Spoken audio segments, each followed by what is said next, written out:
Salut! Aujourd'hui, j'ai le goût de vous partager un des fruits de ma lecture de ce bel ouvrage de la chute de Sable, qui est l'œuvre destructrice de Belzébuth. Hein, on se souvient, ce livre-là, c'est le deuxième tome de la trilogie sur les trois généraux, les trois ministres de Satan, qui symbolisent les trois concupiscences. Celui-là, c'est la concupiscence, évidemment, par rapport à l'orgueil et à l'aveuglement. À l'intérieur de ce livre-là, il y a plusieurs bonnes citations et des très belles réflexions et analyses de l'auteur Cyril Dubois, dont je vais vous lire un passage. Quand notre Seigneur Jésus-Christ fait allusion, quand il s'adresse aux scribes et aux pharisiens. Puis on peut voir une analogie vraiment bonne par rapport à l'apostasie du haut clergé dans l'Église catholique et de tous ces pasteurs qui se disent catholiques, qui ont déformé la vérité, qui n'ont pas appliqué le magistère de l'Église, la continuité du magistère de toujours, et par leur aveuglement, qui se sont attachés, que ce soit au pouvoir de l'argent, au pouvoir tout simplement, hein, par leur statut dans leur hiérarchie, et aux avantages que la synagogue de Satan pouvait leur apporter. Donc, en page 109 du livre L'œuvre destructrice de Belzébuth, le pouvoir et l'argent sont liés malheureusement, et les pharisiens l'avaient parfaitement compris. Et dans les paroles que le Christ prononça à leur rencontre, on saisit que pour eux, c'étaient les deux choses les plus importantes. Ils adoraient Mammon et n'avaient que faire du vrai Dieu. Cet amour des richesses les aveuglait totalement. Le Messie insista sur ce point avant d'enchaîner sur les conséquences de cet aveuglement qui avait fait perdre de vue l'essentiel aux élites juives et les avait conduites à s'attacher aux détails comme pour se donner une contenance. Malheur à vous, scribes et pharisiens hypocrites, qui payez la dîme de la menthe, de la nette et du cumin, et qui avez abandonné ce qu'il y a de plus important dans la loi, la justice, la miséricorde et la fidélité. Il fallait faire ceci et ne pas omettre cela. Guides aveugles qui filtraient le moucheron et qui avalaient le chameau. Avec une ostentation grand-guignolesque, les pharisiens s'appliquaient à payer scrupuleusement la dîme à toutes les plantes qu'ils cultivaient, quand, dans le même, ils négligeaient ce qui est essentiel dans la loi, la justice envers le prochain, la miséricorde et la fidélité.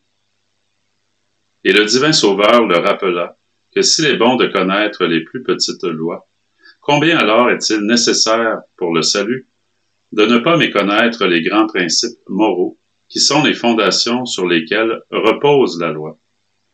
En annotation de bas de page, suite à cette phrase-là, on retrouve une référence à l'abbé Aubry qui disait à ce sujet, écoutez bien, « Ce qu'il nous faut, ce sont des chrétiens et des prêtres radicaux dans le bien.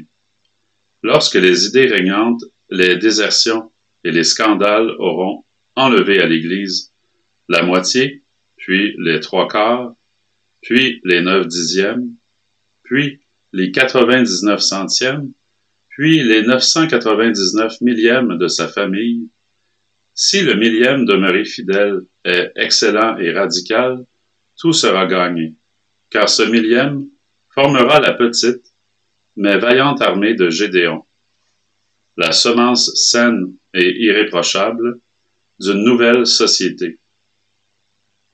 Combien serait plus puissante pour la régénération d'un peuple comme le nôtre une telle phalange sortie d'écoles théologiques solides, armée de toute la force surnaturelle de l'Évangile, fortifiée de principes sûrs et inébranlables contre l'esprit du siècle.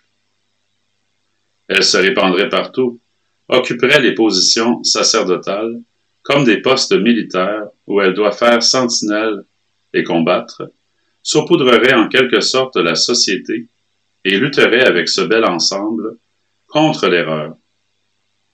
Certainement, elle vaincrait, à moins que l'Écriture n'ait menti en disant « Ec est victoria, qui vincit mundum, fides nostra » dans la première épître de Jean, chapitre 5, verset 4.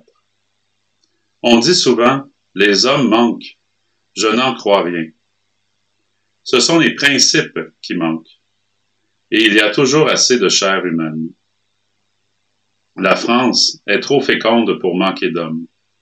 Quand on a les bons principes, on fait des merveilles avec quelques hommes. Notre Seigneur a précisément voulu, par le choix des apôtres, prouver que la pauvreté d'hommes n'est pas un obstacle, mais une ressource souvent, toujours même, moyennant des principes. Le mal, c'est qu'il y a des hommes, beaucoup d'hommes, mais peu de principes. Tiré de l'essai sur la méthode des études ecclésiastiques en France, 1890, J.B. Aubry. Alors, ça se passe de commentaires, hein? Comprenez que c'est assez clair dans son ensemble. Donc, je vous souhaite une belle fin de journée. Puis, on se dit à bientôt. Je vais bientôt produire une série courte de vidéos sur l'encyclique de Léon XIII, Satis Cognitum, qui est une de mes encycliques préférées, après, évidemment, Sapientiae Christianae.